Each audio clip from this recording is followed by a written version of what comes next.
Défilé militaire, feux d'artifice, et si tu croyais savoir ce qu'est vraiment le 14 juillet, tu risques d'être surpris. Reste 2 minutes, je t'explique. Chaque année, le 14 juillet, on fête la fête nationale. Mais en vrai, elle ne célèbre pas uniquement la prise de la Bastille.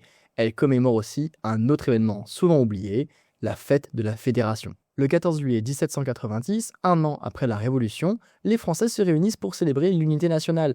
C'est un serment collectif, un moment d'unité dans un pays qui allait plonger dans la division. Le 14 juillet 1789, des Parisiens prennent d'assaut la Bastille, symbole du pouvoir royal arbitraire.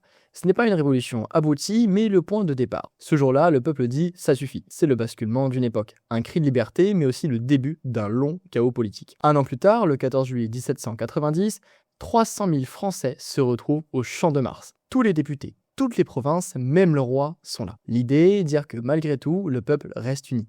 C'est le rêve d'une France réconciliée, d'une révolution qui n'abolit pas tout, mais refonde. C'est cet esprit-là, bien plus que la révolte, que la République a voulu retenir. Le premier défilé militaire a eu lieu en 1880, sous la Troisième République. On veut montrer que la République est solide, qu'elle sait se défendre, qu'elle n'est pas un régime de mots, mais de force organisée. Le 14 juillet devient alors le jour de la nation en armes, mais au service du droit, pas du pouvoir. Ce n'est pas un folklore, mais la continuité d'un peuple qui veille sur sa liberté. En bref, le 14 juillet, ce n'est pas juste des fusées dans le ciel ou des blindés sur les Champs-Élysées. C'est la mémoire d'un peuple qui s'est levé, mais aussi qui a cherché à rester debout, ensemble. Liberté sans chaos, force sans violence, c'est ça, l'équilibre français. Si tu veux comprendre les symboles qu'on ne t'a jamais expliqués et rester au courant de l'actualité, je t'invite à me suivre sur mes différents réseaux sociaux qui s'affichent à l'écran.